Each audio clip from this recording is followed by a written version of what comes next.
Welcome back to another episode, another show, another day, another crypto time. I got a lot planned. I'm just going to get right into it.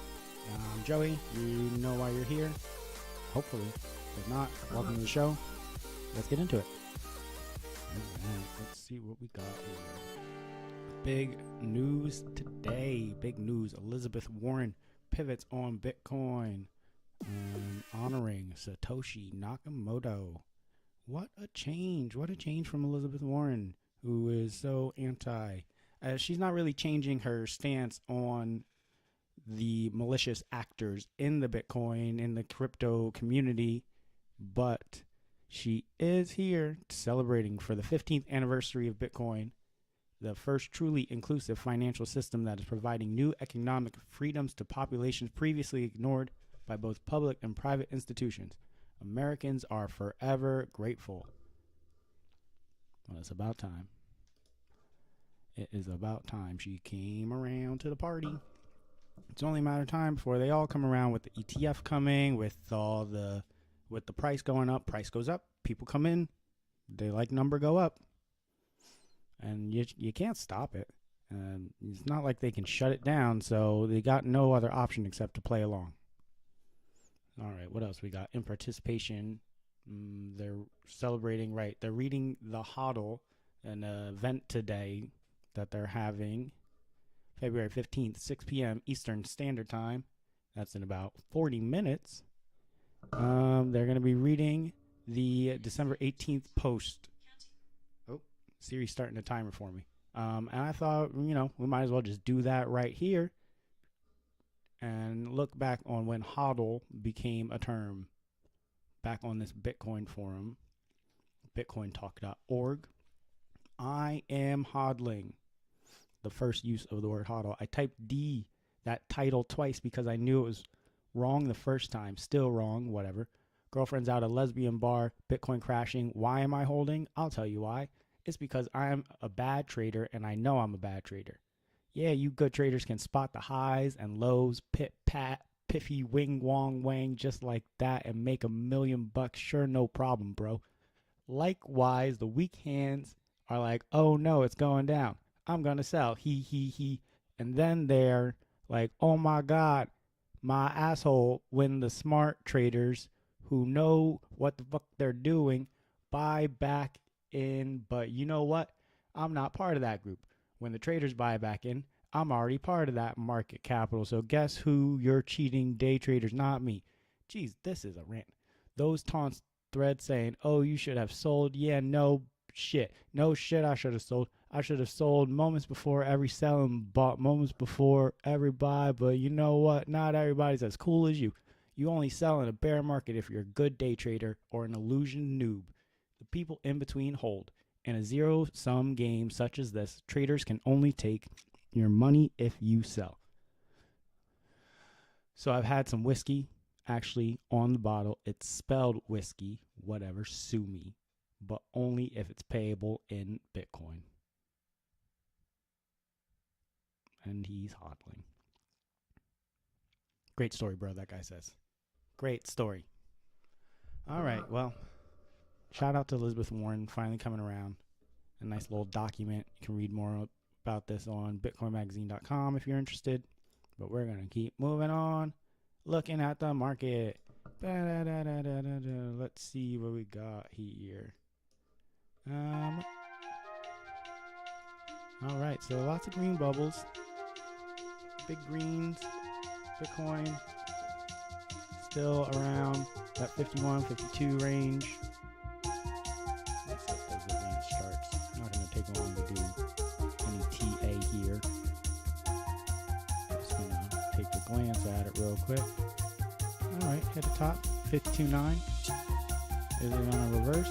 Usually a reverse candle, but could just be some sideways action and continue to push up. You never know. You never know, but lots of green, lots of opportunity in this market, not just Bitcoin. All the altcoins are giving you options here, things to look at, things to buy, things to play around with. So we're going to stick with some Bitcoin news going forward.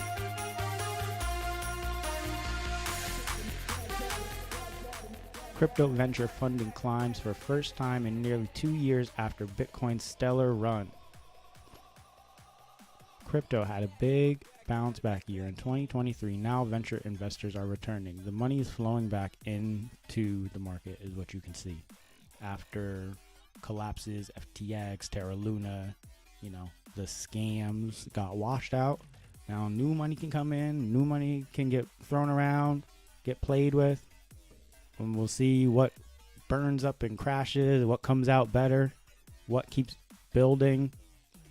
All right, let's see.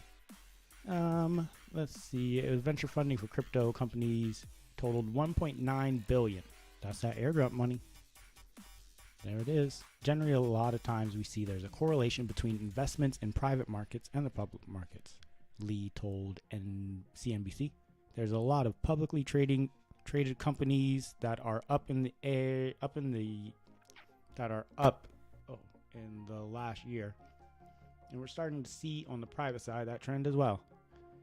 All right, money flowing in. It's good news, more good news. I'm going to hit you with more good news. So what else we got for good news? Bitcoin ETF inflow snowball. Last 4 days bigger than the first 4 weeks. More good news. More money flowing into crypto. More money flowing into your pocket. All right, let's see. We're witnessing total acceleration of Bitcoin ETF inflows. First 20 days, 42,000 Bitcoin inflows. Last 4 days, 43,000. Number go up. How long does number go up for?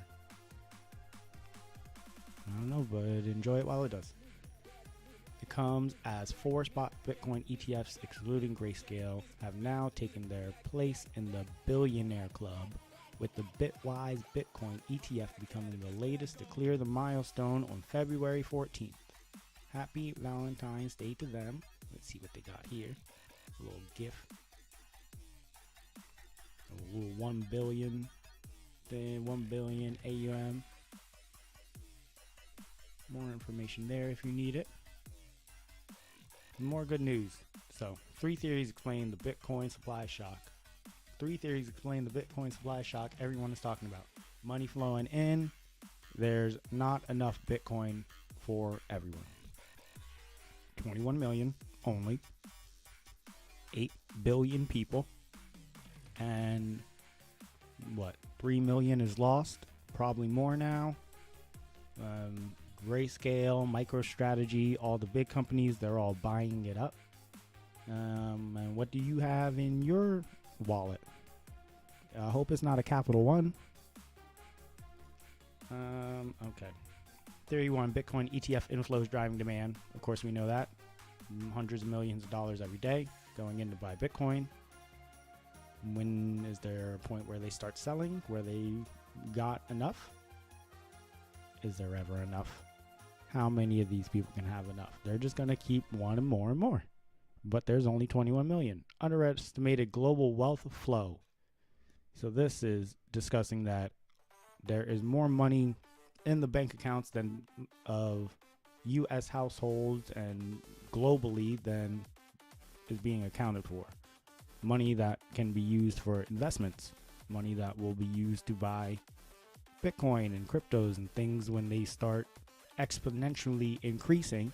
And everyone's like, oh my gosh, did you buy that? Did you see this? Did you buy that? Oh my gosh, I'm buying this. Did you get that NFT? No, I did not get that NFT. Theory 3, the long-term institutional inflow.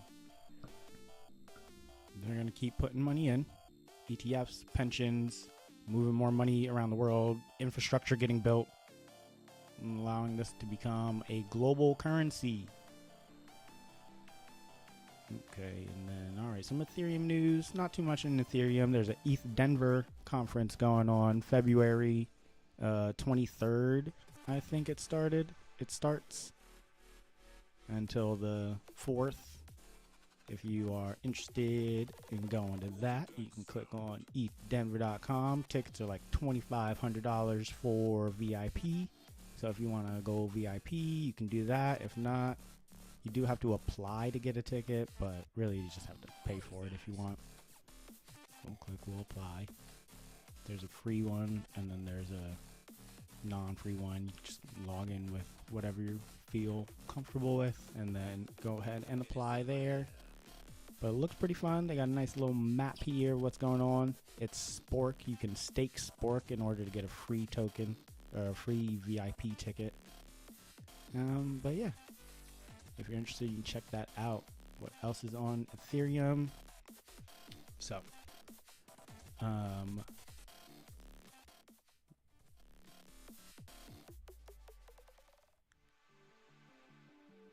Ethereum. ETF possibility. Broke 2,800. Next target's about 3,200, 3,100. Dankun update coming. Other than that, we have some other fun developments going on in the background. Let's check it out. What is ERC-404 token standard? So if you haven't checked out what the ERC-404 token standard is, an experimental Ethereum token designed to merge the characteristics of fungible ERC-20 and non-fungible tokens into a hybrid form. So basically take your NFT, break it apart so that you have two parts that can be sold and traded and spread around. And then in order to remake that NFT, you bring those two pieces back together, and then you have an NFT whole. The trick here that I've heard is that you do not get your original NFT back. So if you have something of value, how do you make sure that you get that same value back? Not a developer. That's a question for them. But if you want to know more about this ERC-404, KuCoin.com has a nice link about it.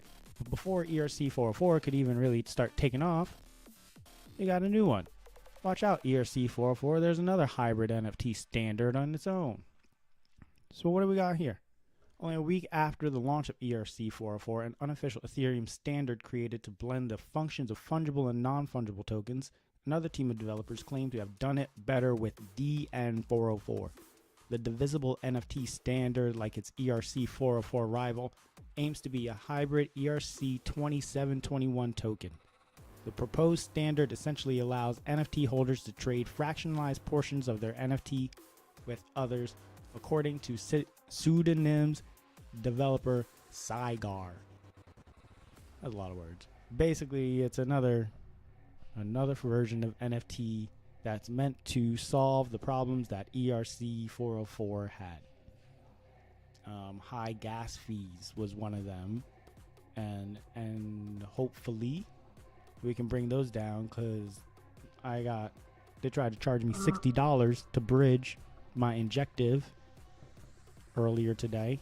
I said no, I will wait till later. Don't pay those gas fees. If it's not worth it, don't pay it. If you pay it, then they think you can keep doing it. Vote with your money. ERC-404 safety was questioned last week. So yeah, they've got a whole thread on here. Go through it at your leisure if you're interested in that. If you are still interested in participating in the ERC-404, Linnea has a new token generator. You get a quick tutorial on how to deploy your own ERC-404. Really not too much. You just click on connect your wallet. It was a little bit glitchy when I tried to connect. You might have to click it a couple times, but then you can deploy a free ERC-404. It says free. Limited offer. Token name. I'm just going to call it the Grimy Nugget. Token symbol. TGN.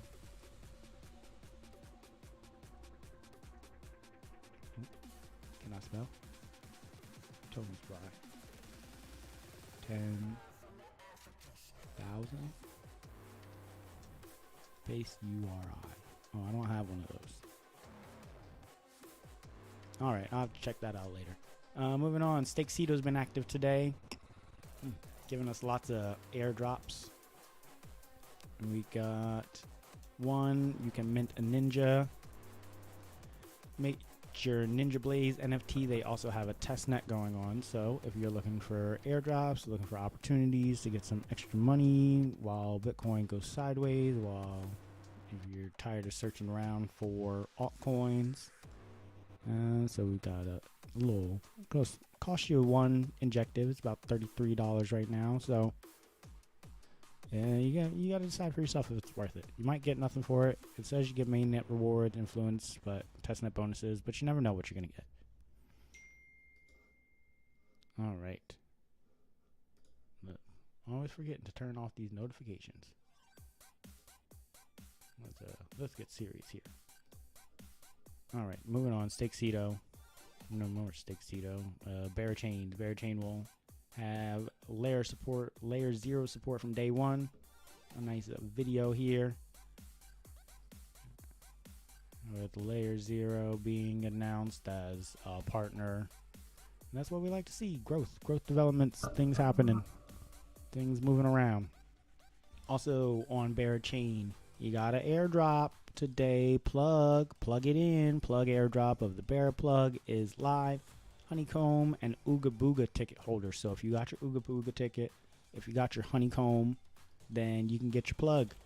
I didn't get my plug. Apparently I didn't have this Honeycomb. I got my Ooga Booga ticket, but I'll have to look into that Honeycomb and what that was. Well, of course, watch out for scammers below. Make sure that you don't get fooled. This is the end of the message. These are great. I like these. Moving on. Barachain testnet. Still on Barachain. There's another new quest on Barachain to get completed. Got to stay active. Got to stay up to date if you want to get that free money. Do your testnets. Put a reminder in your phone every day. Do a transaction. Send $10. Swap something. Just be a part of it. Instead of scrolling on your Instagrams or your phones and wasting your time, go, hey, I'm going to learn about this. Let me go see what this new thing is that people are getting free money about. Let me go see if I can get some free money. I might not, but I'll probably learn something too. Moving on, some more free money opportunities. Boosting financial inclusions and empowerment is what led to Aptos mainnet. So basically we got a release of a new phone. Solana released the phone. Now Aptos is releasing a phone. Solana's phone came with Bonk. So now the speculation is that the new phones will also come preloaded with airdrops. Will they? Won't they? I can't tell you. But the phone is only listed at $99. So price just at $99, now available in 40 countries. It's a perfect tool for Gen Z. Take a look. I mean, it looks like a normal phone. $99. Nice cheap phone. Jambo. Comes with the Jambo app, which you can also get from the Google store. I need an Android phone. Someone wants to give me an Android phone, that'd be great, so I can try out things. I guess I'll buy one on my own and try and buy one of these Jambos, but we'll see if it's available. Check if it's in your country, see if you can get a Jambo phone, maybe get a drop. Moving on, what else is here today? Yes, this is the deployer for your NFTs for Linnea. You just come on, deploy. Again, we saw that. And last but not least, I got some hidden gems. Tokenmetrics released hidden gems, ZK Pass, Landslide Network, Marlin, Paddle, and Mintrust. And I like ZK Pass 70% with the testnet features, so you can go on there. website, click around, see if there's anything worth trying out there. Investors, Sequoia, Binance Lab, OKX Inventors also having a potential airdrop. That X1, you get your X1 wallet and get active in there, start doing some transactions, Rabby wallet, all that. Landslide revolutionizes interchain connectivity by facilitating seamless integrations between Avalanche and the broader interchain ecosystem via the IBC. We like IBC. And another testnet. Another testnet. We can pop over real quick and see what this one is.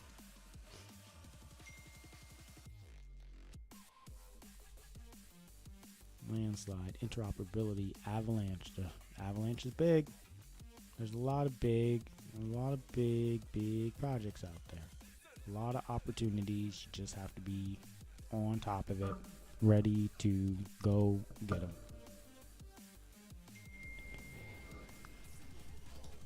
I know I said I turned these off, didn't I? And yet they're still coming through. All right, well, that's all I got for you today. It's gonna be a short one. I'm gonna go do some farming.